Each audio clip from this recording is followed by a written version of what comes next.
Hallelujah. Kung handa ka na, come on, let's praise Him, let's glorify Him, let's magnify Him. Hallelujah! Napakarami pong dahilan para siya isambahin at dakilain. Atin siyang awitan at purihin. Kasi umaawit, nagpupuri, nagdiriwang ang lahat. Papuri kay Yahweh, Yahweh, Yahweh.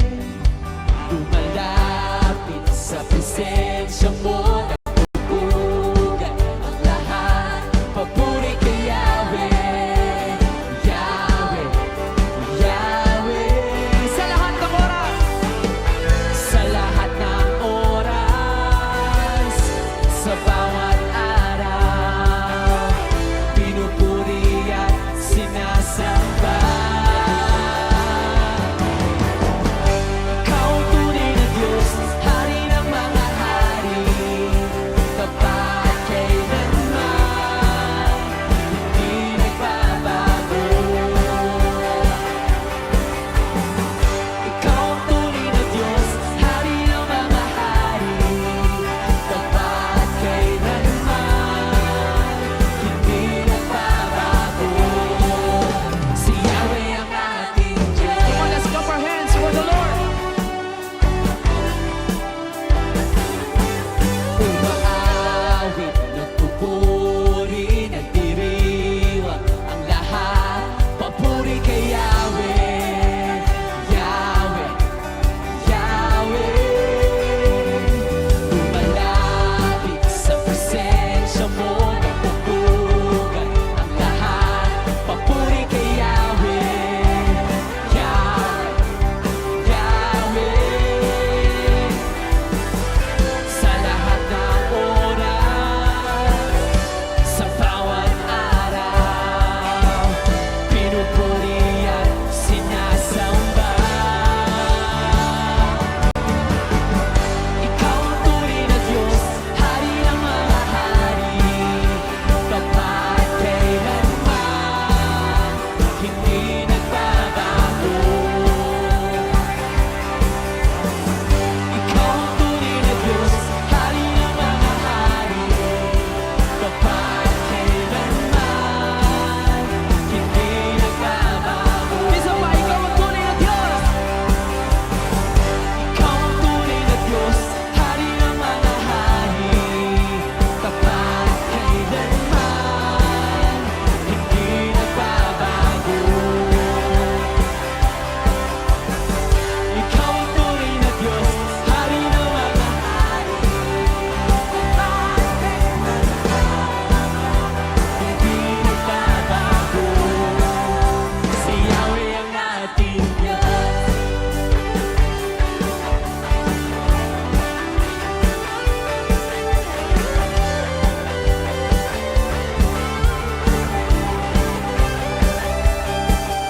Patuloy po natin siyang purihin at sambahin. Sa pangalan ng Panginoon, merong pagpapala, kagalingan, kalakasan at tagumpay. Hallelujah! Mula si Kediso. Pagpapala'y bumubuhos na. Yahweh, Yahweh. Sa ngalan niya'y may kagalingan. Yahweh, Yahweh.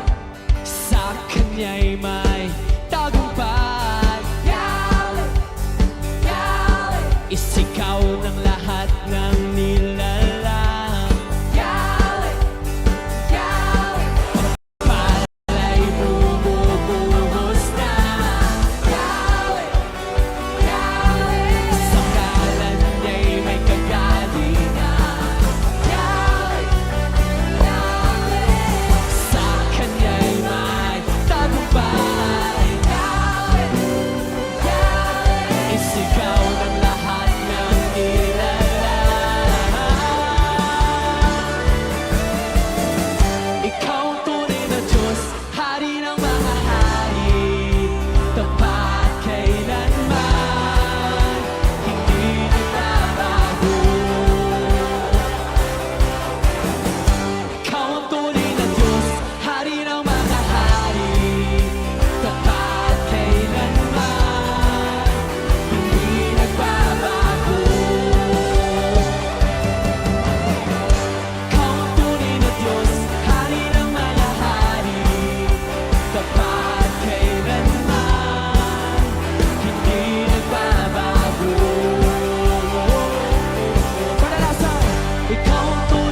buhay. Hallelujah.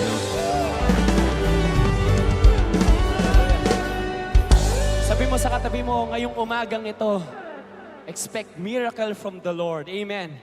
Expect favor from the Lord. Amen. Expect blessings from the Lord. Hallelujah. Muli yung pinakamalakas sa palakpak para sa ating Diyos sa buhay. Grabe, napakabuti ng ating Diyos. Sabi mo sa katabi mo, napakabuti ng ating Diyos. Napakadakila ng ating Diyos. Hallelujah. Ngayong oras na ito, pwede ba nating ipagmalaki sa katabi natin kung paano kumilos si Lord sa buhay po natin? Sige, kuha po tayo ng partner. Ipagmalaki natin kung paano kumilos si Lord sa iyo. Kung ikay pinagaling ng Panginoon, ikay pinagpala ng Panginoon. Kung nag-provide si Lord. Hallelujah. Alam ko po, marami po tayong mga pinagdaan ng problema. Marami po tayong pinagdaan ng mga pagsubok itong mga nakaraang linggo, mga nakaraang buwan. Pero kita nyo po, no, God is able to provide. Amen.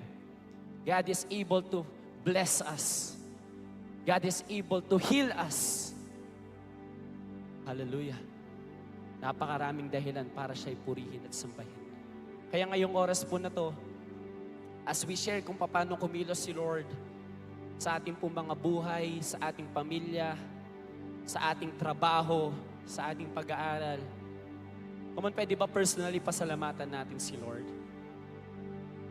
Pasalamatan natin siya dahil siya'y tapat sa kanyang mga pangako, siya'y tapat sa kanyang mga salita. At sa araw-araw ng ating buhay, pinapatotohanan niya yun. Hallelujah. Ang lahat na nagtitiwala sa ating Panginoon at sa kanyang mga salita ay kailanmay hindi mapapahiya. Our God is able. Our God is able.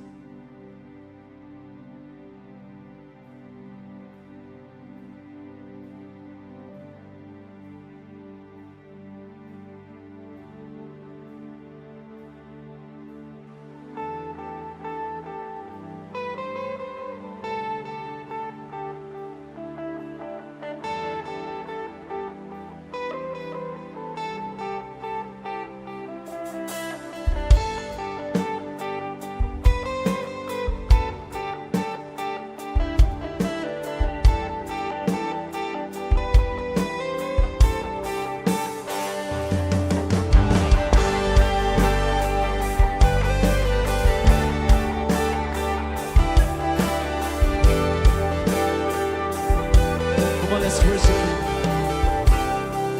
God is able, He will never fail. He is Almighty God, greater than all we seek, greater than all we ask. He has done great things. Lifted up, He defeated to grave, raised to life. Our God is able. In His name we overcome. For the Lord our God is able.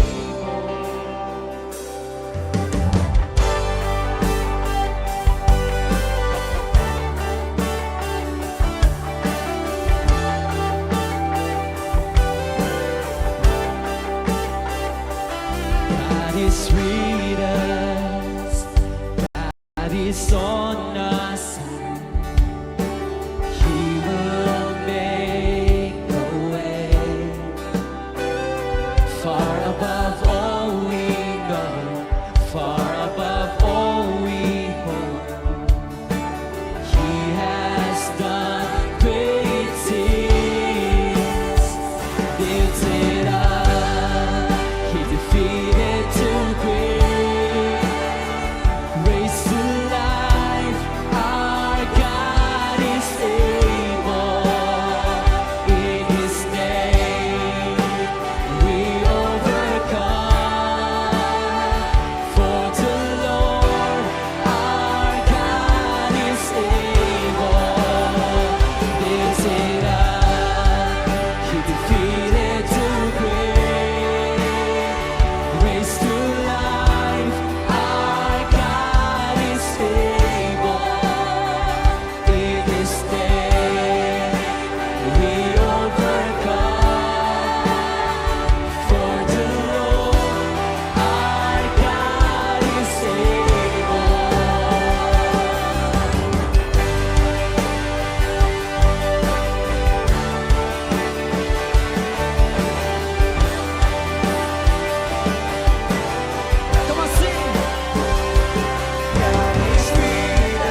the Lord our God is saying. Come on, lift him up.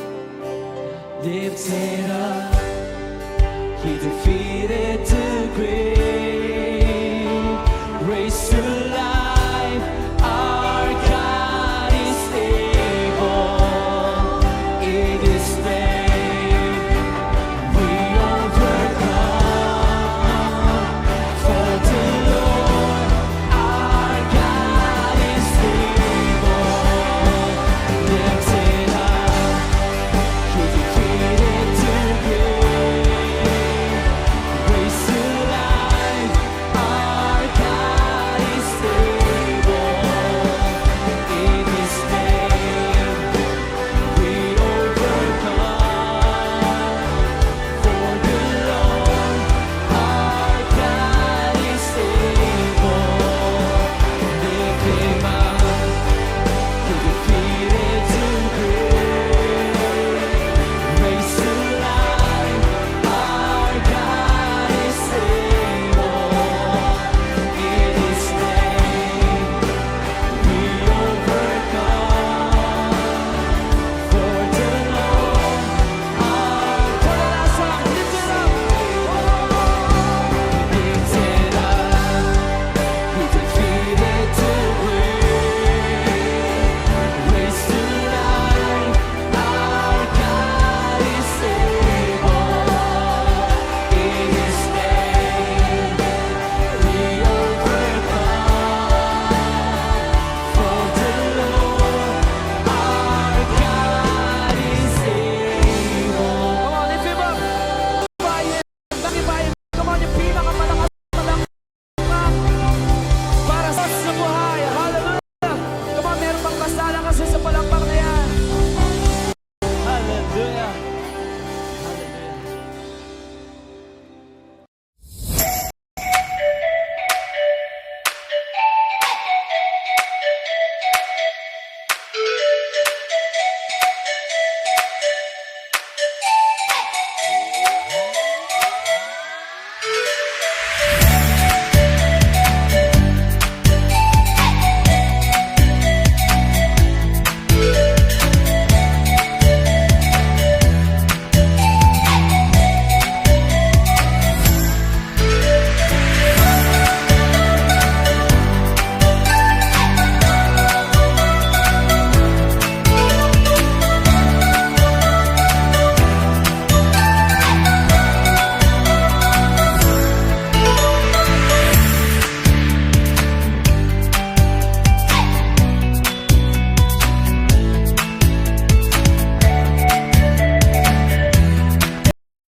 Good morning. Good morning po. Purihin ang Panginoon. Nakatulog na po ba kayo? Hallelujah. Ayan, purihin ang Panginoon.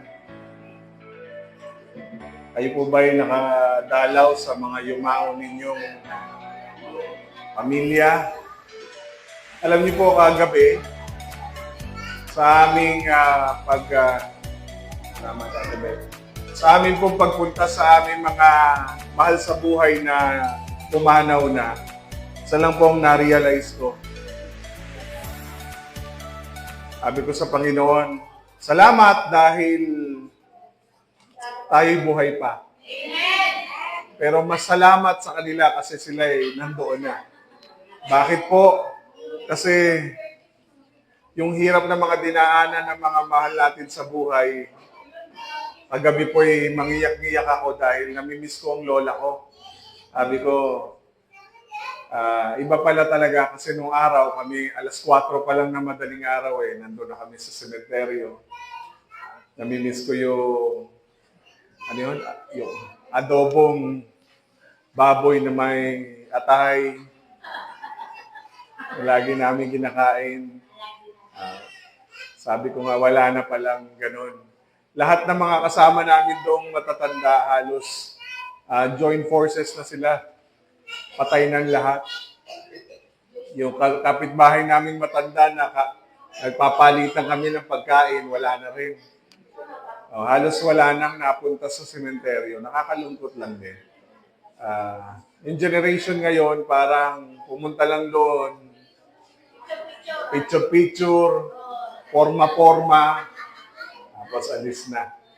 Sana, hindi naman dahil inaalala pa natin yung ating mga yumao na mabubuhay pa ba sila, hindi na eh. Yung memories ay mananatili doon sa puso natin. Mahalaga po ay inaalala natin sila. Ano po? Amen po? Amen! Ngayon po ay unang linggo ng buwan ng November na. Kung di ako nagkakamali, 50 plus days na lang bago po magpasko. Praise God. Handa na ba ang regalo ninyo? Okay. So, praise God. So, bago po tayo magsimula, mamaya ay papanalangin natin ang Nanay Sally. Ay siya po yung may dinadaan ng karamdaman. At isa po sa ating may tutulong ay ang ating pananalangin. Po, alam ko pong ang Diyos ay mabuti at ang Diyos po magpapagaling sa Kanya. Mamaya po, ipagpe-pray natin siya. Amen. So, bago po ako magsimula, kalbitin mo yung katabi mo. Bawal maingay. Makikinig tayo sa Panginoon. Bawal matulog. Ang dami naman bawal, Pastor. O, pwedeng kumain, pero bawal matulog. Bawal mag-ingay. Tayo sasamba, bawal muna ang daldalan. Mamaya na lang pagkatapos. Ipagpaumanin nyo kung bakit ako na-late kasi dahil ginabi ko kami ng uwi, nalimutan kong ilagay yung USB sa aking bag. So, ganun talaga pag magkukurenta na. Daming dahilan. Ayan. Praise God. Tuloy po natin. Excited ako sa ating topic ngayong pong araw na ito. Pang-ano na po tayo? Pang-apat na topic sa seeking reconciliation. Amen. So, Genesis 32 pa rin, verse 1 to 21. Mga prinsipyo na dapat nating makita kapag tayo po'y naghahanap ng pagkakasundo sa isa't isa. Una, to seek reconciliation, we must continually abide, manatili sa presensya ng Panginoon. Yan po yung una. Kung nais mong makipagkasundo, mahirap po yan na gawin. At hindi po normal sa atin ang nakikipagkasundo. Ang normal sa atin, gumanti. Pag tayo nasaktan, gaganti. Dahil, syempre, pag gusto mong makipag-ayos, gusto mong makipagkasundo, marami kang lulunukin. Una na dyan yung pride mo. Okay? Kaya para magawa mong makapagpatawad, makipagkasundo sa taong nanakit sa iyo o nasaktan mo, kailangan mong manatili sa presensya ng Diyos. Pangalawa, kung nagnanais ka ma-reconcile, una, kailangan magpakababa ka sa iyong sarili. Ayan. Pride kasi po ang kontrabida sa ating pagsisik ng reconciliation. At syempre, kapag nagpakababa ka, sagad mo na. Isuko mo na pati yung iyong karapatan. So yan po yung mga bagay na tinuturo sa atin ng Panginoon. Pangatlo, we must realize that it might not happen immediately. Yung pakikipagkasundo, mga kapatid, hindi yan pinipilit. Pag pinilit ang isang bagay, hindi nagiging maganda ang nagiging kahinatnan. So hayaan natin ang Diyos ang umayos sa lahat ng ating mga hindi pagkakaintindihan. Ulitin ko po, hindi time heals all wounds. God can heal all wounds. Ang Diyos lamang po, ang Diyos lang ang pwedeng makapagpagaling ng sugat na ating naranasan. Amen. Hindi po tayo ang Lord lang. Amen. So tuloy na po tayo. Excited na kayo sa pang-apat? Amen! Okay. To seek reconciliation, we must labor in prayer. Alam niyo po, sa pakikipagkasundo, napakahalaga ng pananalangin. Kasi ang hirap po talaga na lumapit sa taong nakasakit sa iyo o nasaktan mo kung hindi mo yan ilalapit una sa panalangin. Isa sa naging problema ni Jacob, nang siya po'y magkaroon ng kaba, kinabahan at natakot siya dahil hindi nangyari yung kanyang kagustuhan. Ano nangyari? Nalimutan niyang sumangguni sa Panginoon.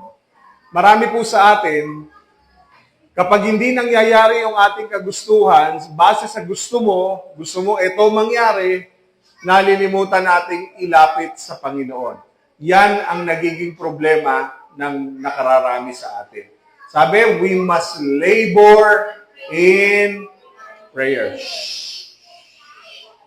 Yan. Quiet po, quiet. Quiet. Mga bata, quiet. Nag-ano tayo sa Word of God. Okay. Basahin po natin, Genesis 32, 9-12.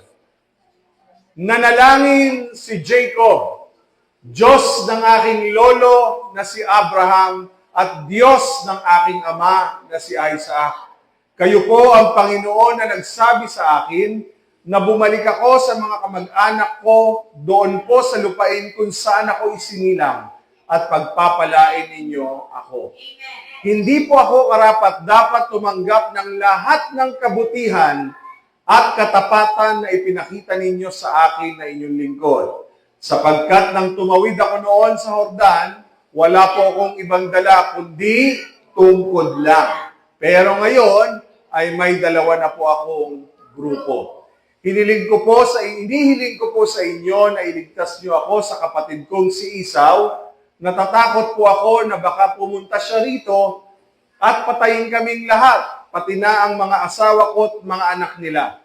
And last verse 12, pero nangako po kayo sa akin na pagpapalain niyo ako at pararamihin niyo ang aking mga lahi katulad ng buhangin sa tabing dagat na hindi mabinang.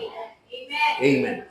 Alam niyo po mga kapatid, hindi naging madali ang journey ni Jacob. At dahil inuutusan siya ng Panginoon na hanggat maaari makipagkasundo ka sa iyong kapatid na nasaktan mo.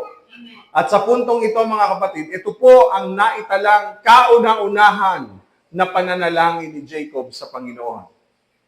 Dahil po yung nangyari sa kanya doon sa Bethel, nung nanaginip siya, humiga siya sa may bato, ang una niya ay bato, kinausap siya ng Panginoon. Iba po yung kinausap ka ng Diyos, iba din yung ikaw ang kumausap sa Diyos. Magkaiba po yun. Ulitin ko po, magkaiba po ang Diyos ang kumakausap sa iyo, iba naman po ikaw ang kumakausap sa Diyos. Magkaiba po yun. So kapag kayo'y nagbabasa ng Biblia, ang Diyos po ang kumakausap sa iyo. Amen? Pag ikaw naman ang kumakausap sa Diyos, yun po yung pananalangin. Sinasabi mo sa Diyos ang lahat ng iyong nararamdaman.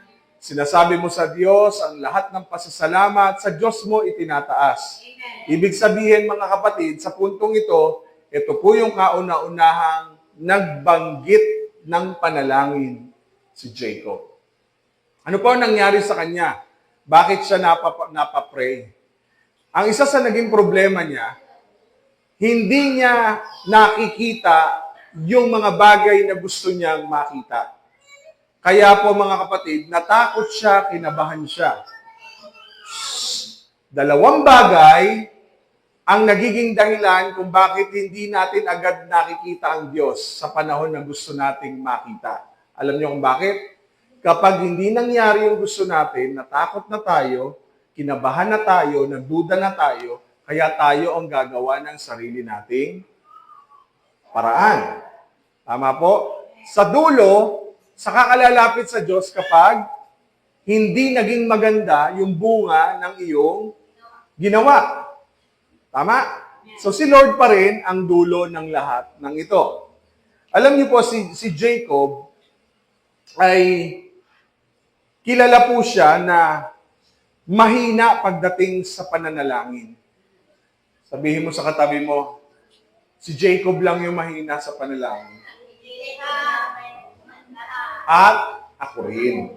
Ayan, sabi mo, at ako rin. Sino po ang aamin sa inyo na ang panalangin ang pinaka mahinang bahagi ng ating buhay Kristiyano? Ako lang po ba? Amin? Ayan. Kasi po bakit mahirap manalangin? Sadya kasi yung nananalangin ka, hindi mo nakukuha yung gusto mo, kaya tumitigil ka ng manalangin. Tama po? Meron namang iba na masigasig sa pananalangin, pero bilang po sa kamay ang mga iglesyang hindi nagkakaroon ng problema pagdating sa pananalangin. Lahat po ng churches, ang pinakamahina talagang ministry ay pananalangin. Pero hindi natin alam na tayo binubulag ng dyablo na ang panalangin ang pinaka mabisang paraan para tayo'y maranasan natin ang kapangyarihan ng ating Panginoon. Ang prayer po ang ating tulay para sa Diyos.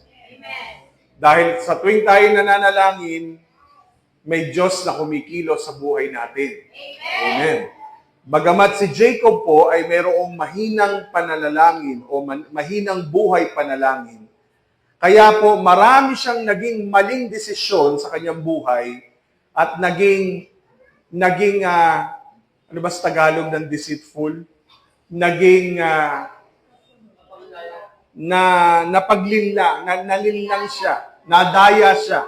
Yun. Again kaya marami siyang maling desisyon, kaya marami siyang nadaya sa buhay niya kasi kulang siya sa ganitong ministeryo, panalangin. Kung bakit tayo madalas nagkakamali, kung bakit tayo madalas nahuhulog sa tukso, kung bakit tayo madalas naloloko ni Satanas na BFF mo, BFF ko, BFF nating lahat. Dahil si Satanas po ay laging nakabang sa atin na parang leyong umatungal na nakaabang sa iyo, naghihintay na ikaw ay masilo. Masila. Ayan.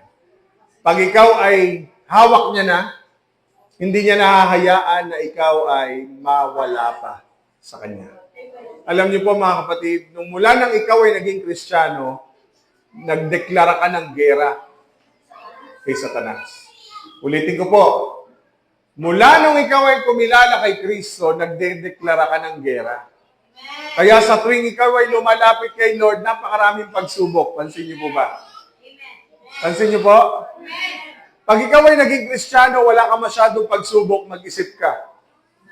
Bakit po? Kasi ang pampatibay ng iyong pananampalataya ay ang mga pagsubok na iyong pinagdaraanan.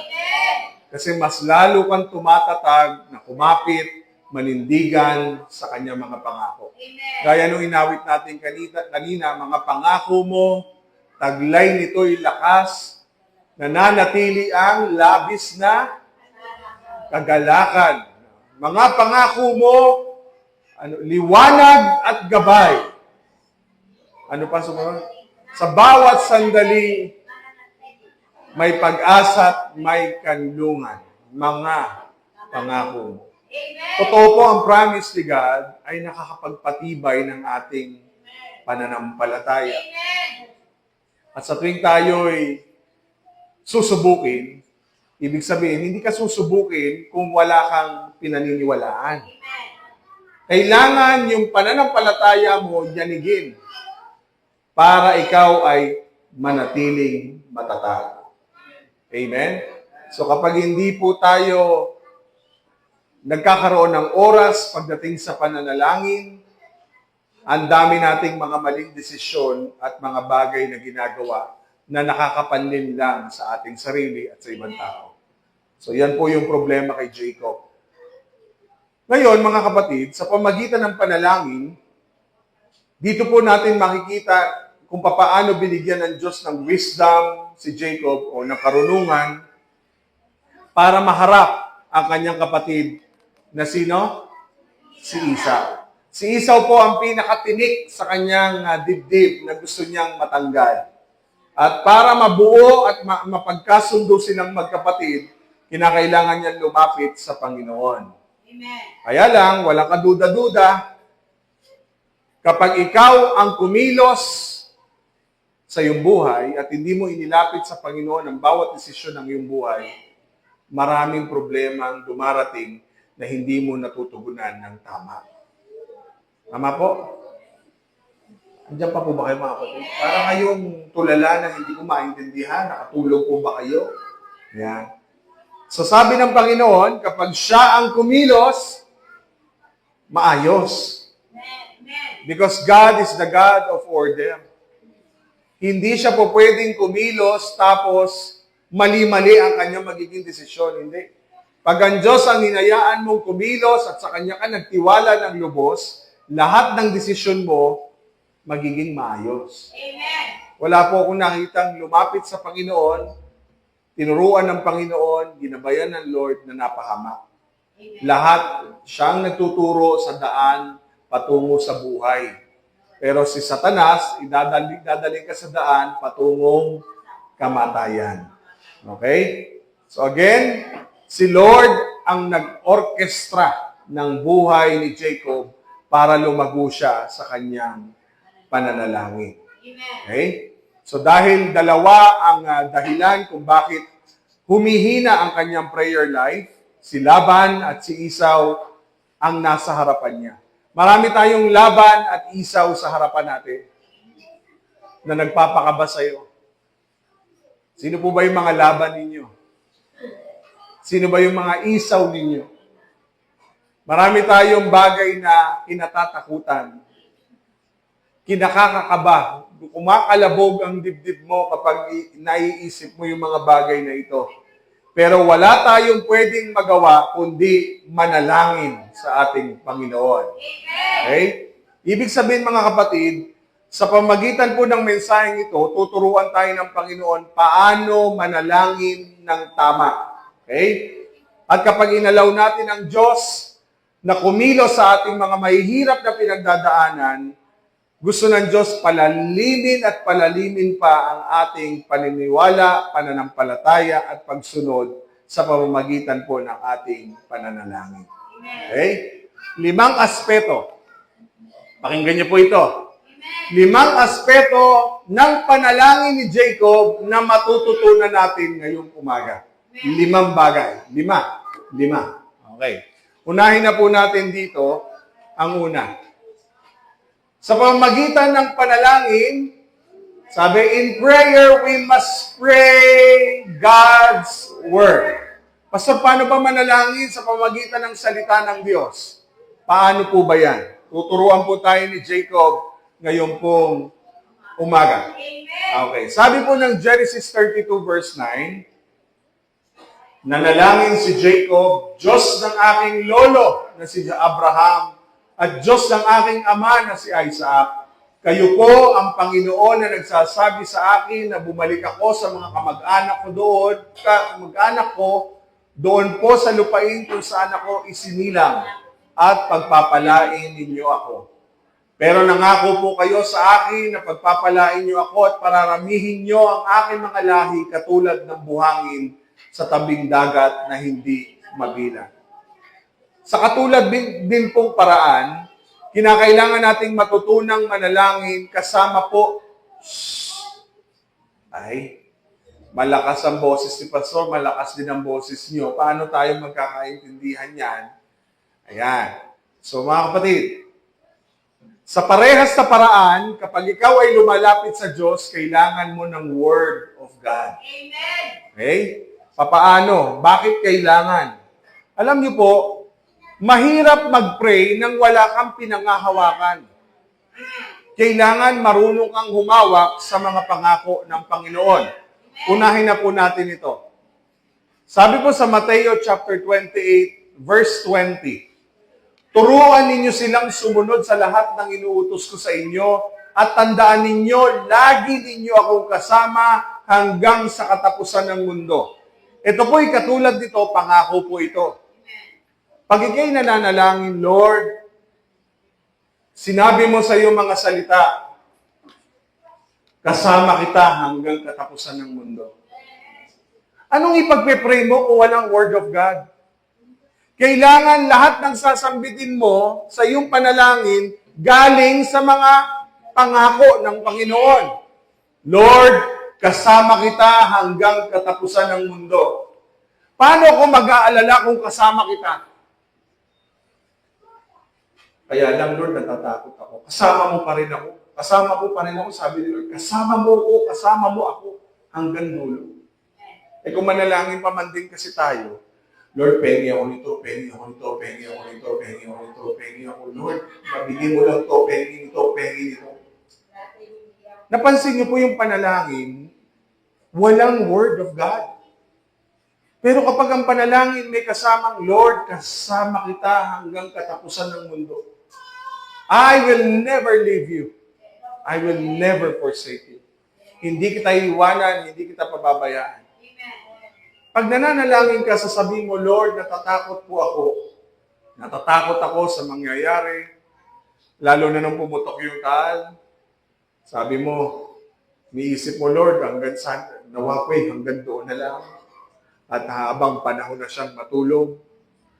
Pero si Baldwin ay yung pinanonood na sa darating daw na 2025 ay sasabog daw ng malakas. Alam niyo po, sabi ko, Lord, sinabi mo sa iyong mga salita na mas makapangyarihan ka. Na hindi kami dapat mag-alala, lumindol man, bumagyo, o ano pa mang mga problemang dumating dahil kontrolado mo ang lahat ng bagay. At dahil doon, si Baldwin ka lang, makapangyarihan ng Diyos natin. At bakit tayo matatakot kung alam natin kasama natin ang Diyos hanggang katapusan ng mundo? Matatapos talaga to eh. Alam niyo po bang nasa ending na tayo? Wala nang susunod dito. Ending na to. We are now living at the end times. Naghihintay na lang po tayo ng pagbabalik ng Panginoong Jesucristo. At kung tayo po ay papetiks-petiks, kung tayo po ay parelak-relak, eh hindi ka nag-aalala na malapit na ito matapos, at ang isa sa mga pangako ng Panginoon, matatapos ang mundo, pero kasama mo pa rin ang Diyos hanggang sa katapusan ng mundo. Kaya nga sabi ko po, nung nandun ako kagabi, mapalad ang mga nauna, kasi wala na silang pagdadaanan. Huwag mo namang hangaring mauna na. Hintayin mo naman ang Diyos ang magbigay sa iyo ng oras at panahon. Baka naman, katulad ng mga nagpapakamatay, huwag naman. Huwag mo namang gawing isipin, nakitilin ang buhay mo para matapos lang ang problema mo. Sa totoo lang, kapag iniisip ko yung mga yumao, lalo na kung nakakilala sila sa Panginoon, mapalad po sila. Kasi nasa piling na sila ng Panginoon. Yung dinadaanan natin, na hirap ngayon, ay wala na sa kanila doon. Masaya na yung kanilang kalagayan, wala nang hirap, wala nang dusa, wala nang sakit, wala nang lungkot, hindi na sila iiyak. Isipin niyo po, kaya nga ang tawag po sa kamatayan ay celebration. Bakit po? Dito pa lang Nanay Sally, hindi ko nakita. Ayun pala ang Nanay Sally. Hindi po akala ko prayer request, wala ang nanay. Ayun pala ang nanay. Pag-pray natin ang nanay. Ano po sabi ko kanina? Ang kamatayan po ay celebration. Pero ang pinaka-the best sa katapusan ng mundo, alam mong may kasama ka hanggang dulo. Alam mong ang Diyos hindi ka iiwan kahit kailan. Ngayon, mananalangin ka, wala kang alam sa salita ng Diyos, ano nga hawakan mo? Hindi ka nagbabasa ng Bible, ano nga hawakan mo? Lord, basta sabi nila chismis po kasi kasama daw kita Hindi pwede, kailangan mo talaga ang Word of God. Ano po mga sample pa? Ano sabi ng Bible? Matthew 6:33, unahin ninyo ang mapabilang sa kaharian ng Diyos at ang pagsunod sa kanyang kalooban at ibibigay niya ang lahat ng pangangailangan ninyo. Gusto ko po mag-focus dito. Ibibigay niya ang lahat ng pangangailangan ninyo. Natin, ko, mo, ikaw. Parang ayaw niyo po. No? Parang ayaw nila. Kasi po tayo, gusto lang natin itong bahaging ito. Lord, ibigay mo na ang lahat ng pangangailangan namin. Pero nalimutan mong may kadugtong sa unahan. Ngayon, kung alam mo, gusto mong ibigay ng Diyos ang lahat ng pangangailangan mo, may unang hinihingi ang Diyos. Unahin mo ang mapabilang sa kanyang kaharian. Unahin mo. Seek God first. God first. Ibig sabihin, kapag hindi si Lord ang una, pag hindi si Lord ang una, ito, late na dating. Baka hindi pa dumating. O baka wala talagang dadating. Kasi laging second si Lord. O pangatlo pa nga ata. O pang-apat pa nga ata. O pang-lima pa nga ata. Si Lord ba ang una sa ating buhay? Kung si Lord ang una sa ating buhay, expect, ito yan. Ibibigay niya hindi lang konti, lahat. Sabihin niyo po, lahat. Ay, Lord, salamat. Magpe-pray ka ngayon. Lord, sinabi mo lahat ng pangangailangan namin, ibibigay mo. Kaya lang, hindi ikaw ang una sa akin. Lord, nangako ka. Pero kapag may pangako ang Diyos, sabi ng Lord, unahin mo ako, anak, uunahin ko yan. Unahin mo si Lord, uunahin ka ng Panginoon sa mga bagay na ito. Hindi po ako prosperity pastor, pero ako'y naniniwala sa tunay at kapangyarihan ng salita ng Diyos.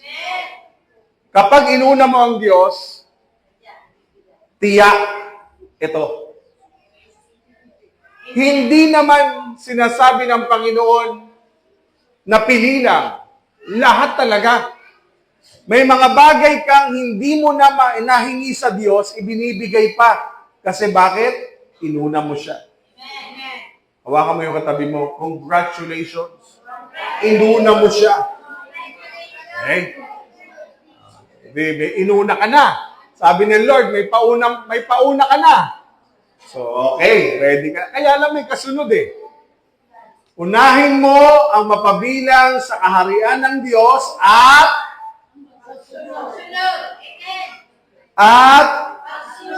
sa paano ba sumunod sa kalooban ng Diyos? Ibig sabihin, hindi kalooban mo masusunod. Yung kanyang naku, paano ba yung malaman yung kalooban niya? Kalooban ba niya na nandito ka ngayon? Eh, gusto mo matulog na lang. Gusto mo mamasyal. Gusto mong unahin ng ibang bagay. Ano sabi ng Lord? Kapag binabasa mo to, Lord, sinabi mo sa iyong salita, unahin kita, susunod ako sa iyo, lahat ng kailangan ko, bahala ka. Yung po yung sinasabi ni Jacob, na kapag tayo'y nananalangin, let us pray in God's Word. Lahat ng prayer mo, galing dapat dito. Galing dapat sa iyong binabasa sa salita ng Panginoon. Kasi ito po'y pangako. Lord, susunod ako sa iyo. Uunahin ko yung gusto mo. Uunahin kita. Kaya sabi ng Lord, dahil una ako sa iyo, ibibigay ko lahat ng pangangailangan mo. O, sumunod, Filipos. Huwag kayong mag-alala. Amen. Huwag kayong mag-alala. Huwag kayong mag-alala. Huwag kayong mag-alala.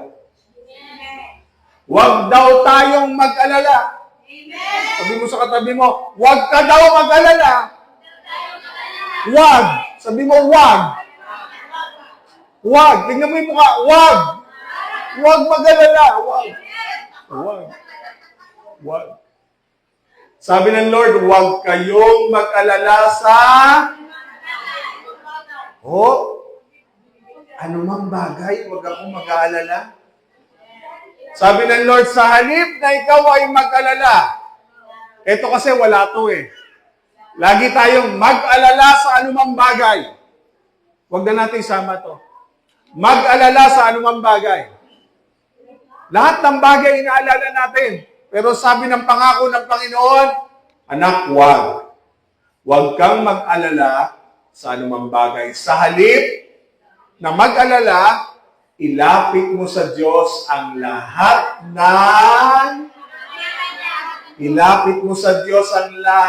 ng pangangailangan nyo sa pamamagitan ng panalangin na may... Paano yan? Lord, salamat dahil alam ko makakabayad kami ng marami namin mga bayari.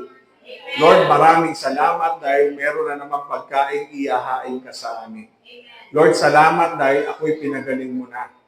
Lord, salamat, pinagaling niyo na po ang Nanay Sally. Lord, salamat, pinagpala mo ang iyong mga anak. Lord, salamat dahil sa darating na mga araw, ikaw ang Diyos na magpapala sa buhay ng iyong mga anak. Lord, maraming salamat dahil may mga tugod ka sa mga panalangin namin mamaya. Parang ayaw nila mamaya. O sige po, Lord, sa susunod na buwan. Ayaw po nila mamaya eh. Okay. Tingnan niyo po, kapag hindi mo nababasa ito, paano mo malalaman ang tamang pananalangin? Samantalang tayo pa naman yung mananalangin. Ito, kulang ito. Salamat, Lord. Magpapasalamat lang ako pag binigay mo na. Lord, binigay na. Salamat sa answered prayer. Amen. Pero sabi ng Lord, ilapit mo sa Diyos ang lahat ng iyong pangangailangan sa pamamagitan ng panalangin na may pasasalamat. Alam niyo po, ang pinaka-the best sa Panginoon talaga, when you pray to Him, nang may pagpapasalamat, inaangkin mo na yung mga bagay na hindi pa man dumarating sa iyong buhay. Sabi ng Lord, bakit matuto tayo magpasalamat? Bago tayo magpatuloy sa mga bagay-bagay. Kasi sabi ng Lord, yung pusong may pasasalamat, may pagpapakababayan sa kanyang kalooban. Amen. Lord, salamat. Ibibigay mo o hindi, salamat. Amen. Ibigay mo, salamat, hindi, salamat. Amen. Bago ka mamaya matulog, magpasalamat.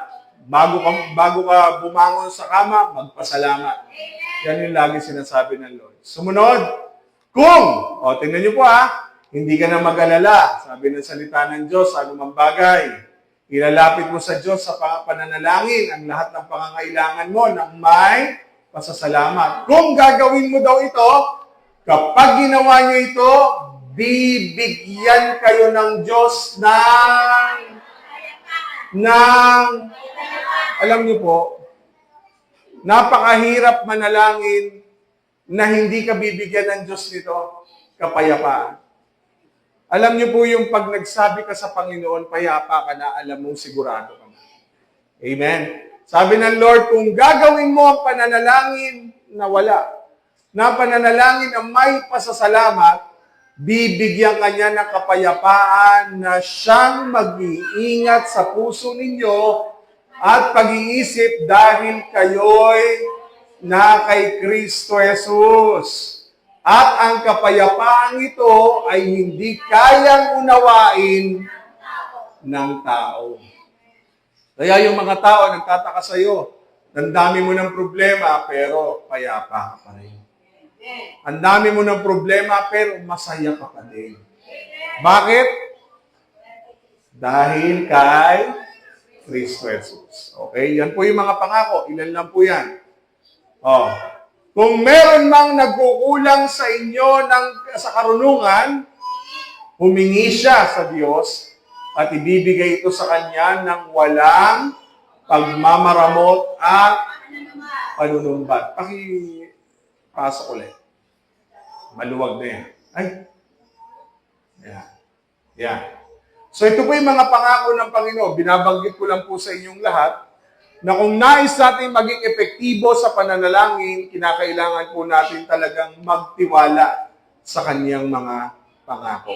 Okay? Una lang po yan. Pray in God's Word. Pangalawa, in prayer, we must humble ourselves before the Lord. Depending on His grace. Maliit yung H, dapat malaki. So, depending on His grace. Kinakailangan, kung mananalangin ka, una, kailangan mo to, Word of God. Pangalawa, kailangan mo magpakababa. Dedepende ka ngayon sa Kanyang biyaya. Lord, salamat dahil alam ko, Ikaw ang gagawa. Anong ginawa ni Jacob? Verse 10. Sabi niya, hindi po ako karapat-dapat tumanggap ng lahat ng kabutihan at katapatan na ipinakita ninyo sa akin na inyong lingkod. Alam niyo po mga kapatid, kapag ang pananalangin mo, nakikita mong hindi ka karapat-dapat tumanggap sa lahat ng pagpapalang meron ka ngayon. Isa sa mga patunay ng Diyos ay kumikilos sa iyo kapag alam mong lahat ng meron ka, biyaya lang ng Panginoon. Hindi dahil meron tayo. Alam niyo po, isa sa mga magandang katangian na itinuturo ng Panginoon kay Jacob, matutong magpakababa. Lord, kaya meron ako dahil sa iyo. Lahat ng ito dahil sa iyo. Kaya ako buhay dahil sa iyo. Kaya ako malakas dahil sa iyo. Kung ako lang ang tatanungin, hindi ako karapat-dapat. Kung yung katabi mo lang ang tatanungin, hindi ka karapat-dapat. Kung ako lang ang tatanungin, hindi rin ako karapat-dapat. Meron po ditong sample na gusto ko pong i-share sa inyo. Patungkol sa itinuro ng Panginoon na talinhaga sa dalawang tao, isang Pariseo at maniningil ng buwis. Babasahin ko po. May mga tao roon na matuwid ang tingin sa sarili at humahamak sa iba. Kaya sinabi ni Jesus sa kanila ang talinhagang ito. May dalawang lalaking pumunta sa templo upang manalangin. Ang isa'y Pariseo at ang isa'y maniningil ng buwis. Okay? Tumayo ang Pariseo. Siyempre, itong Pariseo ay mga nagtuturo ng kautusan. Okay? Tumayo ang Pariseo at nanalangin tungkol sa kanyang sarili. Sinabi niya, O Diyos, nagpapasalamat ako sa inyo dahil hindi ako katulad ng iba na magnanakaw. Tingnan niyo po yung klase ng kanyang pananalangin. Hindi ako katulad ng iba na mandaraya. Nagpaparinig siya doon sa kanyang katabing, doon sa isang tao na nananalangin din, yung tax collector. Eh siyempre, bad impression kapag tax collector. Dahil ayaw nila yan, magnanakaw yan. Sabi niya, hindi ako katulad ng iba na magnanakaw. Hindi ako katulad ng iba na mandaraya. At hindi rin ako katulad ng iba na mangangalunya o katulad ng maniningil ng buwis na yun. So, tingnan niyo po yung prayer. Lord, ang bait-bait ko. Napakabait ko. Hindi ako katulad ng ibang kapatid ko na hindi nag-church, hindi na-attend ng ganito, hindi nagkakabibigay, hindi nagkaganito. Alam niyo po ang tawag dyan? Self-righteous. Ang tawag ko dyan, self-righteous. Tingnan niyo po mabuti. 2 beses ako nag-aayuno sa isang linggo. At nagbibigay ako ng ikapu ng lahat ng kinikita ko. Sabi niya. Ang maniningil naman ng buwis ay nakatayo sa malayo sa templo at hindi man lang makatingala sa langit. Dinadagukan ang kanyang dibdib. Ano sabi? Dinadagukan. Inahampas yung kanyang dibdib at sinasabi, Diyos ko, mahabag po kayo sa akin na isang makasalanan.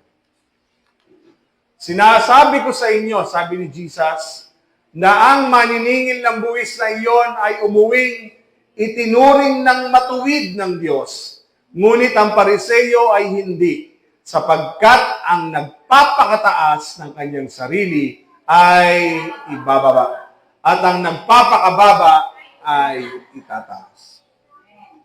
Kaya ang Diyos ay hindi tumitingin batay sa ating ginagawa. Ang Diyos ay tumitingin batay sa ating puso na marunong magpakababa. Dahil lahat po tayo kung titingnan natin ang ating mga sarili, hindi tayo talaga karapat-dapat. Lahat po tayo ay makasalanan.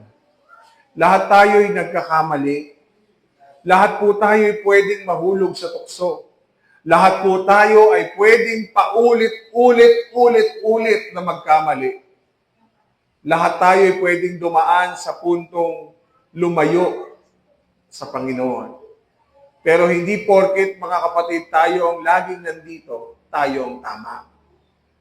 Kaya sabi ng Panginoon, mahirap hatulan ang ating kapwa. Amen. Dahil balang araw, baka yung pinagdadaanan niya ay pagdaanan mo rin. Kaya sabi ng Panginoon, kung meron mang tinanggap ang Diyos, bakit hindi yung nag-aayuno? Bakit hindi yung naglilingkod sa Kanya? Kasi sabi ng Lord, ayaw niya ng mga taong nagpapakataas ng Kanyang sarili. Kaya tayo po mga kapatid, kung may nakikita tayo mga mahal natin sa buhay na dati natin kasama sa Panginoon, huwag po natin, magsimba ka naman, hindi ka naman nagsisimba. Huwag naman ganun. Kasi baka dumating ang dagok sa buhay natin na tayo naman ang dumaan sa buhay na ganun. Walang makakapagsabi sa atin na hindi natin dadaanan yun. Lahat tayo posibleng dumaan doon. Amen.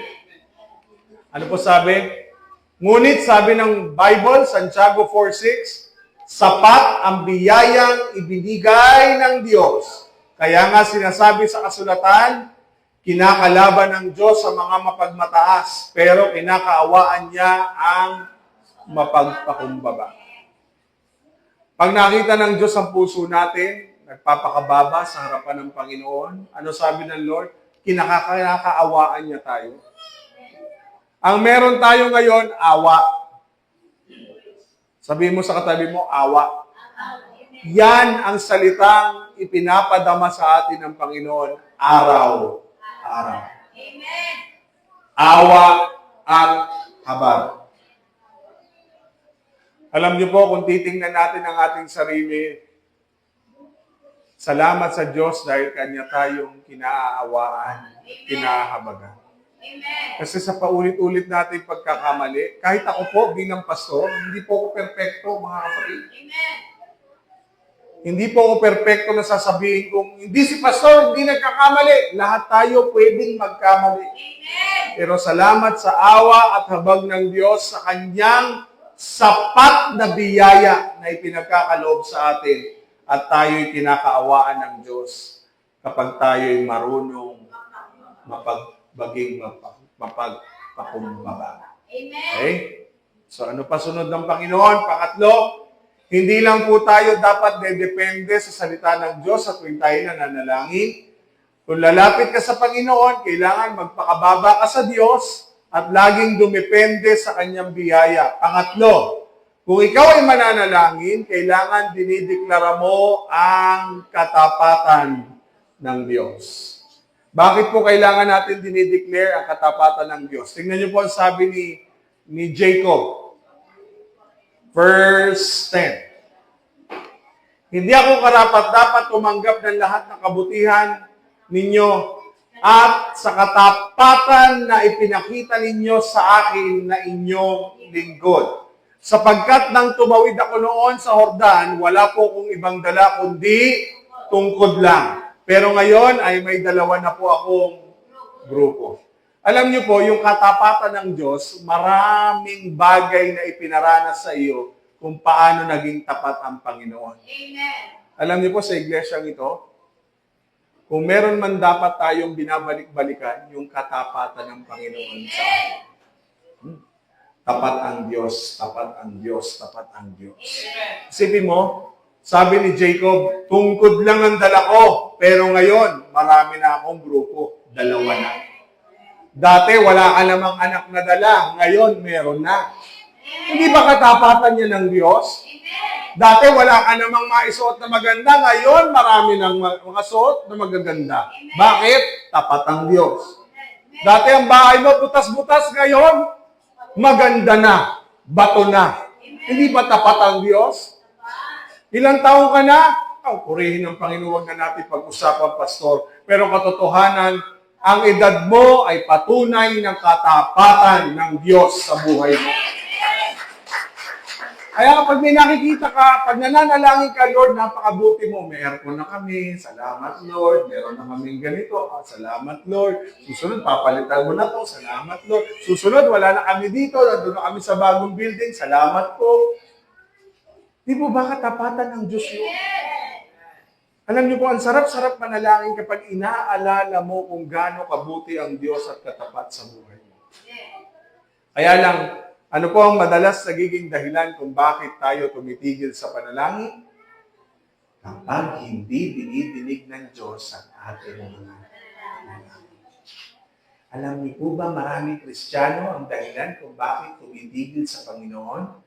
Kasi hindi tinutugon ng Diyos ang kanyang panalangin.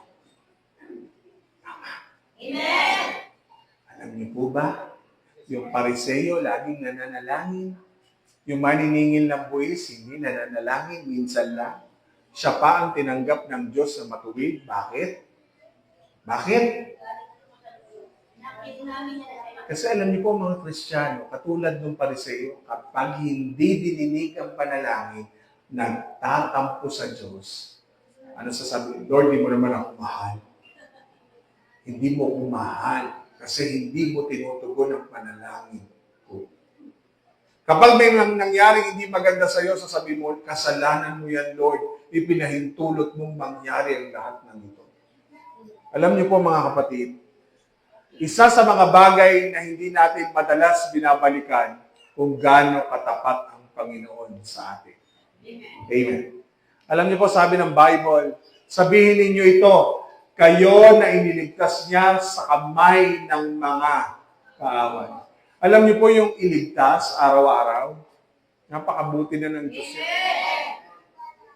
Naalala ko po mga kapatid, kapag iniisip ko yung gano'ng 80 taon ng lola kong nabuhay sa mundo. 80 taon ng buhay niya, sandamukan na sakit ang kanyang dinaanan. Habang ako'y nagmumuni-muni doon sa kanyang sa harapan ng puntod niya, sabi ko, grabe pala, Lord, ang ginawa mo sa lola ko. Yung lahat ng pera niya nakadikit sa katawan niya. Sipin niyo po, inoperahan, appendicitis lang daw, inoperahan ng bituka, nagkabuhol-buhol yung bituka, inoperahan na naman, nilabas ang bituka, ibinalik ang bituka, buhol-buhol uli, inilabas na naman. Sabi ko ba, naging mukhang isaw na yung bituka mo ah. Pagpasok sa loob, ayos na, hinika naman, nagkabara-bara ang puso, nagkasugat ang breast, inoperahan, tinanggal ang breast, binaypas ang puso, pinalagyan ng barbola sa puso, yung ugat, bypass. Nauntog sa cabinet, nagkaroon ng blood clot, inoperahan. Hindi makahinga, binutas ang leg. Sabi ko, kotang-kota na. Sabi ko, it's time to go home. Sabi ko sa kanya, Lola, it's time to go home. Wala na eh. It's time to go home na. Sabi ko sa kanya, lahat ng pera mo nakadikit sa katawan mo. Bawat sinulid na itinahi sa katawan mo ay patunay ng lahat ng 50 taon mong pinagtrabahuhan. At ngayon, siya po'y nakahimlay na. Siguro buto na yun.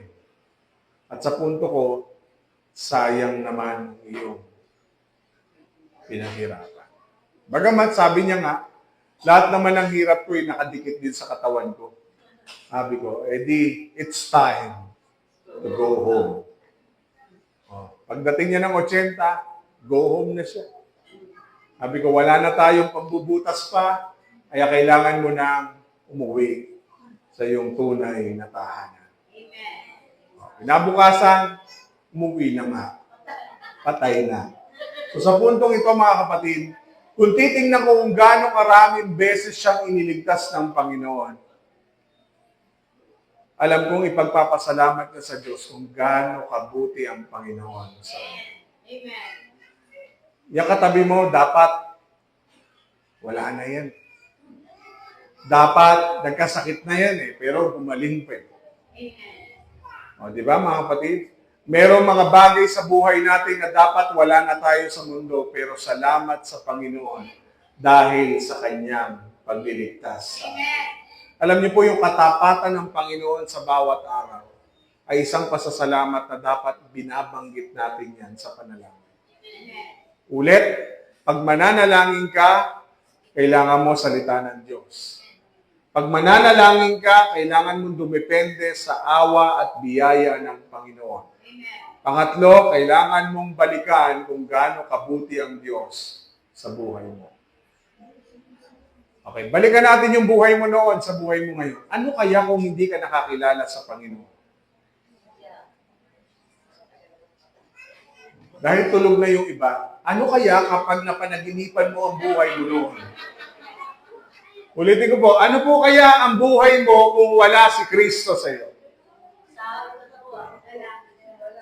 Ulitin ko po, ano ang buhay mo kung wala si Kristo sa iyo? Magulo. Ngayon mga kapatid, hindi masamang alalahanin ang buhay mo noon. Huwag mo nang balikan.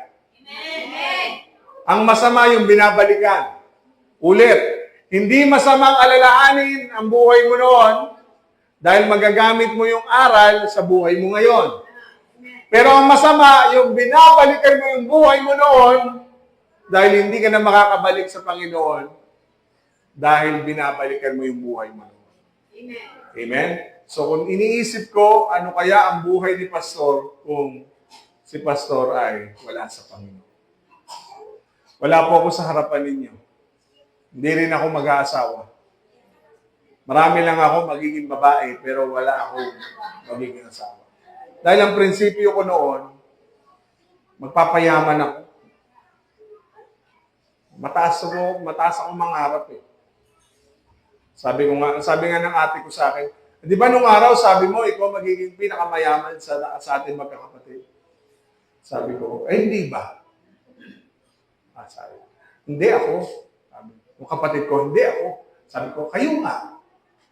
Kayo nga ang mayaman. Talagang nag-uusap kami gano'n. Mataas ko kasi ako mangarap. Nung nakakilala ko sa Panginoon, lahat ng pangarap ko, naisip ko, si Lord talaga ang umayos. Gustong-gusto kong maging direktor ng pelikula katulad ng lolo ko. Kaya lang, bold ang ginagawa ng lolo ko. Bold. Bold talaga ang ginagawa ng lolo ko. Nasaksiyan ko po paano gumawa ng mga bold films. Ang sabi ko sa lolo ko, bata pa lang ako, nakikita ko na kung anong klaseng pamamaraan ng buhay niya. Kaya pala 19 ang 18 ang asawa, 26 ang anak. Hallelujah. Tapos yung mga anak, may mga kanya-kanya ding mga anak sa labas. United Nation, yung isa. Ay, grabe. Walang naging maayos na mag-aasawa. Sabi ko, Lord, salamat, ginawa mo kong pastor. Amen. Sabi ko, itinatakwil ko ang spirito ng pambababae sa aming pamilya. Ito po. Mula sa ninuno hanggang sa mga magulang at mga apo-apo. Lahat ngayon, broken family. Kaya sabi ko sa misis ko, salamat sa Panginoon. Amen. Kasi, salamat sa Panginoon. Kasi iiwan niya daw ako kapag ng babae ako eh. Sa panaginip daw po siya, pag nananaginip siya, alam mo, nang babae ka doon sa panaginip ko, pag nanginip ako, sabi ko, bakit daw sa panaginip mo lagi? Hindi, totoo po yun, mga kapatid. Pero pag binabalikan ko yung katapatan ng Diyos, Lord, salamat, hindi ako naging ganun.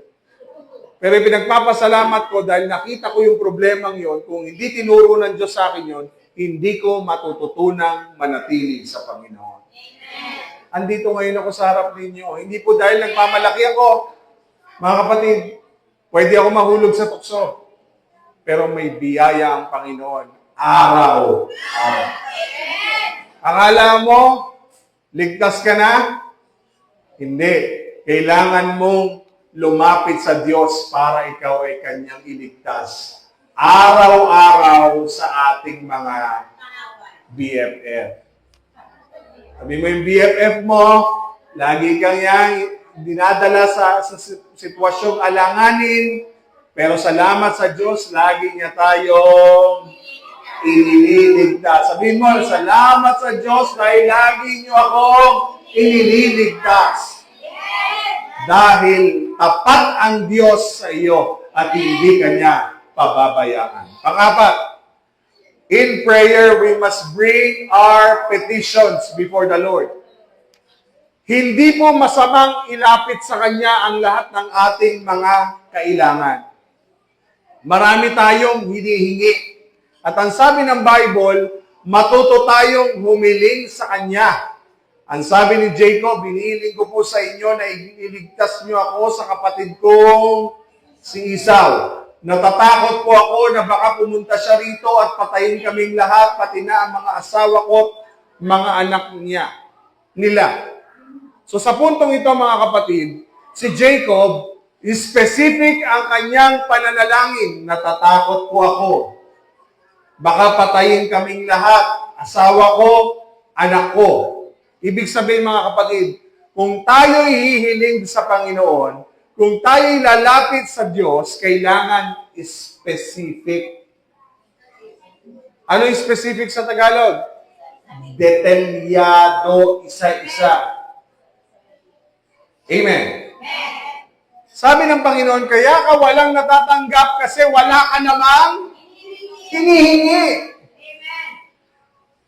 Antay ka ng antay na may matatanggap, wala ka namang hinihingi. Hindi pala nakalis sa Lord. Sabihin mo sa Lord, sabi mo, Lord, gusto kong yumaman. Specific dapat. Paano kaya yaman? Kailangan number 1, Lord, bigyan niyo po kami ng ganito. Lord, pwede po ba ako lumapit sa iyo sa ganito? Lord, tama po ba ito? Bigyan niyo po ako ng... Ganun po ba kayo manalangin? May kausap pa po ba ako mga kapatid? Sabi ni Jacob, hinihiling ko po sa inyo, Lord, iligtas niyo ako sa kapatid kong si Esau. One by one, specific, natatakot ako, baka patayin kami, asawa ko, pati anak ko. So katulad po sa atin, kapag tayo lumalapit sa Diyos, kinakailangan matuto tayong lumapit sa Diyos ng detalyado ang ating hinihingi. Sa panalangin ng Panginoon, meron pong 6 na petisyon na ginawa ang Panginoon sa Lord's Prayer. Hallowed be thy name. Sabi ng Lord, di ba? Thy kingdom come, your will be done. Pangatlo, give us this day our daily bread. Ano pa? Patawarin niyo po kami sa aming kasalanan at iligtas niyo kami sa lahat ng masasama. Lagi po namin napapakinggan yan doon sa tabi ng aming barangay doon. Ama namin, sumasalangit ka. Sambahin nawa. Alam niyo yung perfect na prayer ng Lord na Ama namin? Yan po yung panalangin na perpekto na gusto ng Diyos na ating tanggapin. Ibig sabihin, kung si Lord nga nagturo sa atin ng isa-isa, Ama namin, sumasalangit ka. Pangalawa, sambahin nawang yung pangalan. Pangatlo, mapasa amin ang kaharian mo dito sa lupa para lang sa langit. Bigyan niyo po kami ng aming kakanin sa araw-araw. Patawarin niyo po kami sa aming mga pagkakasala. At iligtas niyo kami laban sa masasama. Si Lord nga, specific manalangin, ikaw. Lord, ligtas niyo po kami. Saan? Lord, pagalingin mo po. Saan? Saan ka ba may sakit? Saan? Lord, ingatan mo yung anak ko. Saan? Lord, bigyan niyo po kami ng sasakyan. Anong klaseng sasakyan? Lord, bigyan niyo po kami ng pagkain. Anong klaseng pagkain? Lord, bigyan mo ko ng ano. Basta bahala na kayo. Hindi pwede. Specific. Lord, bigyan mo kami ng bahay. Anong klaseng bahay? Bigyan mo ako ng jowa. Anong klaseng jowa? Bigyan mo ako ng mapapangasawa. Yung foreigner, anong itsura ng foreigner? Baka bigay sa'yo yung ibang-iba itsurang lahi. Amen. Ang problema, lumalapit tayo sa Diyos, bahala ka na, Lord. Alam mo na yun. Sabi ng Lord, hihiling ka lang din naman, hilingin mo na ng tama. Isa-isahin mo na sa akin. Amen. Lord, kami po nananalangin para sa magiging biyanan nung dalawa naming anak. Lord, mahalin sila nung biyanan. Yung biyanang malapit sa iyo. Yung biyanang una ka. Siyempre, yung mapapangasawa, kasunod din yun. Alam niyo po kasi, bakit? Kailangan maayos yung magiging biyanan nila. Ba't nasa biyanan na kami? Wala pa sa asawa. Kasi, papanganak pa lang ata yun eh. O kaya, ano pa lang eh. Naiintindihan niyo po mga kapatid, ngayon pa lang lumalaki yun eh. Pero mga kapatid, maraming bagay na hinihingi ka sa Diyos, natutuwa ako. Marami po sa atin, specific ang panalangin, specific din ang binibigay ni Lord. Amen. Parang hindi nyo naiintindihan. Kung gusto mong magkatrabaho, hanggang saan, anong klaseng trabaho? Ilagay mo, Lord, gusto ko po magkaroon ng trabaho. Ito po ang magiging posisyon sa edad na ganito, kailangan. Ako po nanalangin, sabi ko, Lord, sa edad na 30 taon, kailangan may bahay at lupa na po ako. Anong klaseng bahay? Up and down. Up and down. Anong klaseng bahay? Bato o kahoy? Bato po, Lord. May bakal ba sa loob? Meron, siyempre po, Lord. Di ba mga kapatid? Ang sabi ko sa misis ko noon, nililinyahan lang namin ng tali nung hipag ko. Sabi ko sa hipag ko, halika, samahan mo ko, tatalian natin. Tinatalian lang namin yung lupa. Papatayo tayo dyan. Yan. Ganyan. Meron ka na bang bahay na sample? Sabihin sa akin ng hipag ko, meron ako. Nasa cellphone ko lahat. Alam niyo po ba si Wiggy? Ilang sa cellphone ko, lahat nandoon yung itsura ng mga sasakyan. Hindi po ako namili ng malaki. Dahil alam kong malakas ang gas. Ang mali ko, dapat pala medyo mataas na. Kaya sabi ko, Lord, huwag mag-alala, sabi ni Lord. Ano sinasabi ko po? Lahat yan na specific na pinapanalangin mo, dapat sinasabi mo isa-isa. Amen. May journal ka ba? Sulat mo. Sulat mo. Amen? Yung mangyayari kay Israel, susulat mo yun. Lord, paglaki ng batang ito, ito po, ito po, ito po, ito po, ito po, ito po. Tapos pagdating ng araw, chechikan mo yun. Babalikan mo, ay, lahat pala ng prayer request ko, ito nangyari. Ano po ang problema kung bakit hindi tinutugon ng Diyos, hindi niya maintindihan kung anong gusto mo? Humingi ka sa Kanya, Lord, payamanin mo ko. Saan? Sa wedding? Sa loto? Sa scatter? Saan? Kaya hindi natin maintindihan kung bakit hindi natin maranasan yung katugunan ng Diyos. Kasi si Lord, kung ako kay Lord, maguguluhan din ako sa iyo. Amen. Sabi ni Lord, hindi pa nga daw sinasambit, tinutugon niya na. Tama po? Totoo naman yon. Kaya nga nabibigla ka kapag tumugon ng Diyos kasi yung mga bagay na tinutugon ng Diyos, hindi mo hiningi. Hindi mo rin inakala. Tama? Sabi ni Pastor, paano? Naalala niyo po, unang tungtong ko dito, bibilin natin ang Sola Grande. Palalayasin ni Lord ang may-ari ng Sola Grande at bibigay sa atin ng libre. Hindi pala Sola Grande bibigay. Mas grande pa. Hallelujah. Ano sabi ko po sa inyo? Lalabas tayo dito. Lalabas tayo, pinupuri ang Panginoon. Anong nangyari po ba? Ngayon, ang specific ko, kailangan, Lord, ito po, ang drums namin, kailangan mapalitan. Ito po, iamin mo museyong pambata.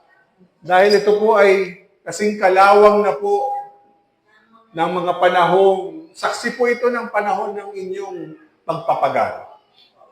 Amen? So alam niyo po, hinihingi natin yan sa Panginoon. Ikaw ba?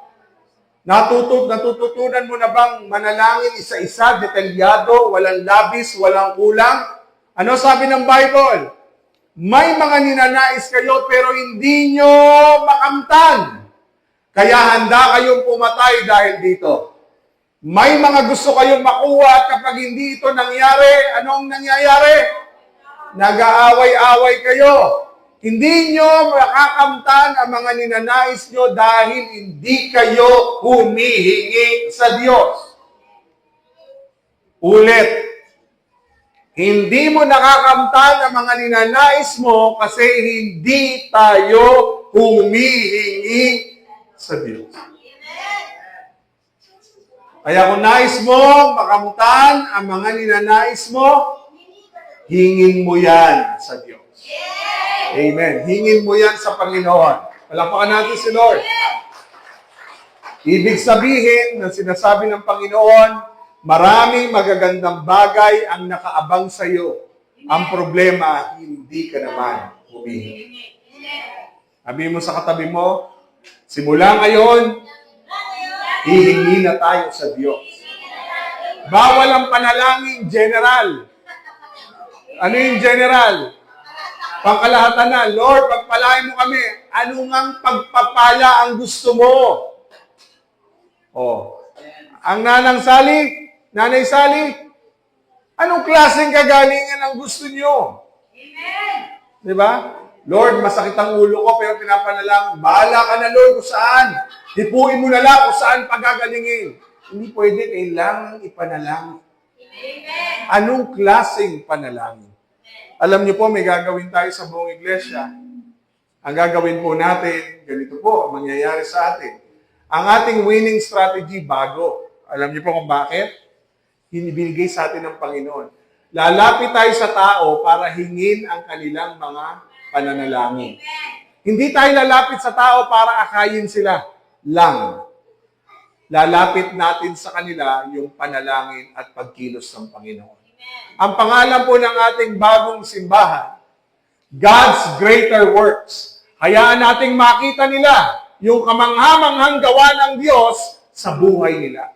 Amen. Alam niyo po, susunod sila hindi dahil sa nakita ka. Nakikita nila yung matinding ginagawa ng Panginoon sa kanila at sa iglesia. Amen. Amen? So, panglima. Sa pananalangin, kailangan, sabi, we must honestly share our thoughts and emotions with God. Gaano ka katapat sa Panginoon sa nararamdaman mo? Kapag ba ikaw nagpe-pray, sinasabi mo sa Lord, Lord, nasasaktan po ako. Lord, ito po ang nararamdaman ko. Tingnan mo si Jacob. Lord, ano sabi na yun? Saan na yun? Verse 11. Tingnan niyo po yung verse 11. Natatakot po ako na baka pumunta siya rito at patayin kaming lahat. Ito po ay panalangin ng may katapatan sa Panginoon. Natatakot ako eh. Kapag po ba kayo nananalangin, sinasabi niyo sa Lord, kinakabahan ako. Baka hindi po kami makabayad, Lord. Lord, baka hindi po mangyari ito. Marami ka bang ganun takot? Lord, baka yung pinapanalangin ko hindi mo matupad eh.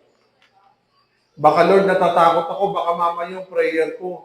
Alam niyo po minsan, huwag nating lokohin ang ating sarili, huwag din nating lokohin ang Panginoon. Sabihin natin sa Kanya kung ano talaga ang ating nararamdaman. Ano sabi ng Lord?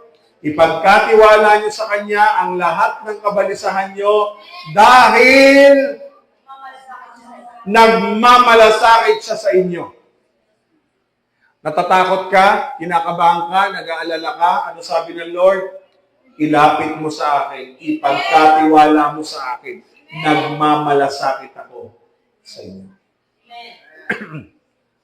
Alam niyo po, minsan kailangan lang nating manatiling magtiwala. Sabi ng Lord, sapat ang kanyang biyayang ibinibigay sa atin. Kaya nga sinasabi sa atin uli ng Lord, kinakalaban ng Diyos sa mga mapagmataas, pero kinakaawaan niya ang mapagpakumbaba. Okay? Mga kapatid, ngayon pong umagang ito, naalala ko yung sinabi ng Lord ipagkatiwala mo sa Kanya ang lahat ng iyong kabigatan at bibigyan Kanya ng kagaangan at kapahingahan. Lahat ng bagay na nararanasan natin, nasasaktan tayo, nagumugulo sa atin, ngayon po yung oras na sinasabi ng Panginoon, nagmamalasakit ako sa iyo, anak. Kung meron mang nagmamalasakit sa iyo ngayon, walang iba yan kundi ang ating Panginoon. Tayo pong sandaling tumungo, tayo po yung mananalangin. Panginoon, hindi biro ang ginawa mo kay Jacob. Hinubog mo ang kanyang buhay sa mga bagay na alam namin, Panginoon. Katulad namin, nahihirapan kami sa area ng pananalangin. Tinuruan mo kami, Panginoon, ng 5 bagay. Panghawakan ng iyong mga salita.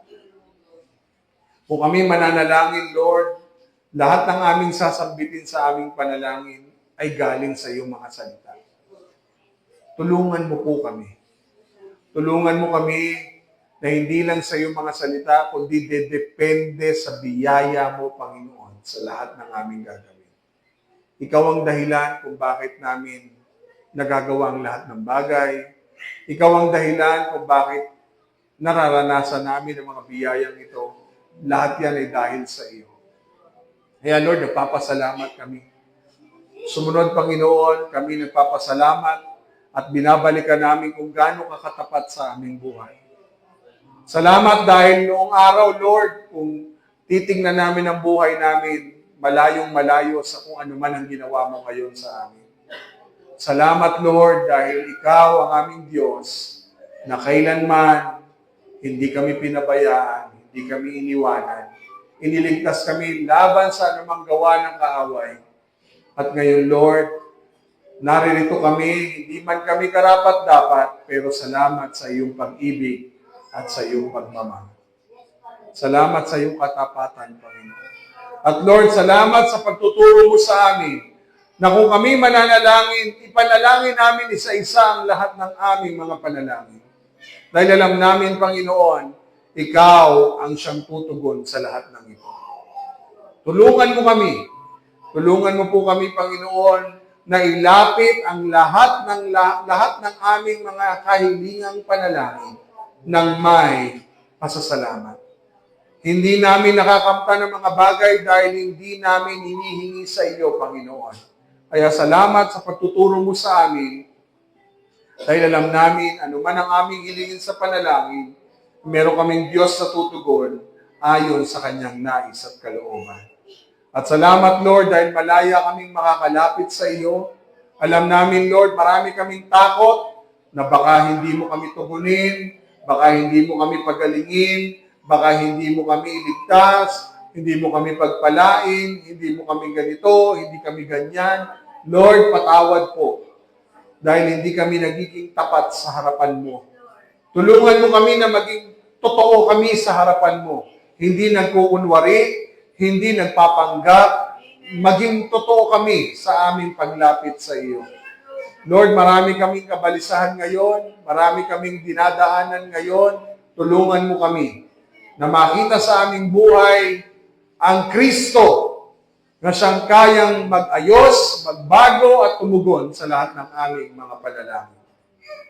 Marami sa amin, Panginoon, katulad ni Jacob, nakakagawa ng mga maling desisyon, nakakagawa ng mga bagay na hindi po naaayon sa iyong kalooban. Kaya tulungan mo kami katulad ni Jacob na matutong magtiwala sa iyo dahil alam namin ikaw ay nagmamalasakit sa amin. Tulungan mo kami sa umagang ito na ibigay sa iyo lahat ng aming alalahanin, lahat ng aming mga pagkabalisa, lahat ng aming pag-aalala, iwanan namin sa iyong mga kamay. Lord, ikaw ang nagmamalasakit sa amin. Ikaw ang may kapangyarihang magpagaling sa aming mga pusong sugatan. Ikaw, Lord, ang kayang umayo sa lahat ng sitwasyon ng aming buhay.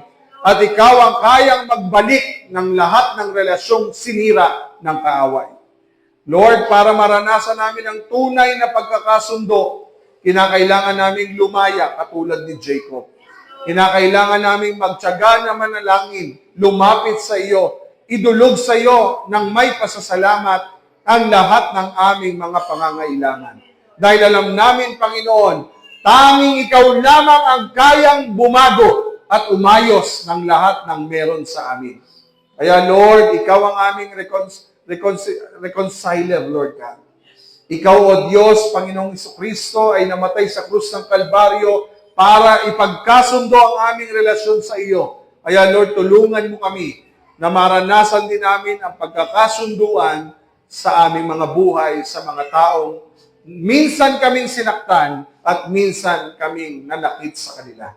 Kaya Lord, salamat dahil ang reconciliation o pagkakasundo ay trabaho mo at ikaw lamang ang pwede naming kapitan at panghawakan. Alam namin, Panginoon, patuloy mo kaming ilalapit sa iyo. Tuturuan mo kami na lumapit at magtiwala sa iyo. Humihingi kami ng iyong puso, awa at kaawaan sa aming mga buhay. Habag, Panginoon, sa aming mga buhay. Kaya, Lord, we allow your presence to fill our lives. We allow you, Lord, na ayusin ang aming mga buhay. We allow you, Lord, na idetalyado ang lahat ng dapat magawa naming panalangin para sa iyo. Salamat sa pagtuturo mo, Panginoon. Alam namin, sapat ang biyayang ibinibigay mo sa amin. Kaya sinasabi mo sa amin, ang kaawaan mo ay laging nasa amin kung kami natututong magpakababa sa iyong harapan. Kaya Lord, maraming salamat. Salamat sa pagtuturo mo ngayong umaga. Salamat sa mga paalala mo ngayong umaga. At bago po namin tapusin ang gawain ito, Lord, ito'y unang linggo ng buwan na ito, Panginoon. Inaalala namin ang ginawa mo sa krus ng Kalbaryo. At alam namin, Panginoon, ikaw ang nakakasiyasat ng pinakamalalim sa aming mga puso. Ikaw ang maglinis, magpatawad, at bigyan mo kami ng tunay na pagsisisi na nagtitiwala at nananampalataya sa iyo, Panginoon. Salamat, Panginoon, dahil patuloy naming alalahanin ang katapatan, ang iyong pagliligtas at ang iyong pag-ibig sa iyong iglesia. Maraming salamat po. Yan po ang aming panalangin sa pangalan ni Cristo Jesus. Amen. Amen. Amen.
Sige po, tayo na po tayo.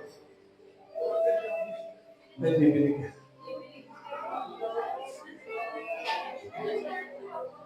Taas po natin ang tinapay. Hallelujah. Ito ang turo na ibinigay sa akin ng Panginoon at itinuturo ko naman sa inyo. Noong gabing traidorin ng Panginoong Yesus, kumuha siya ng tinapay at pagkatapos siya magpasalamat sa Diyos, hinati-hati niya ito at sinabi, ito ang aking katawan na inihahandog para sa inyo. Gawin ninyo ito bilang pag-alaala sa akin. Sabay-sabay po natin. Taas po natin ang sarok. Pagkatapos kumain, ganon din ang ginawa niya sa inumin. Kinuha niya ito at sinabi, ang inuming ito ang bagong kasunduan na pinagtibay ng aking dugo. Tuwing inumin ninyo ito, gawin ninyo bilang pag-alaala sa akin. Puri ko ang Panginoon. Tayo po'y makakaupo.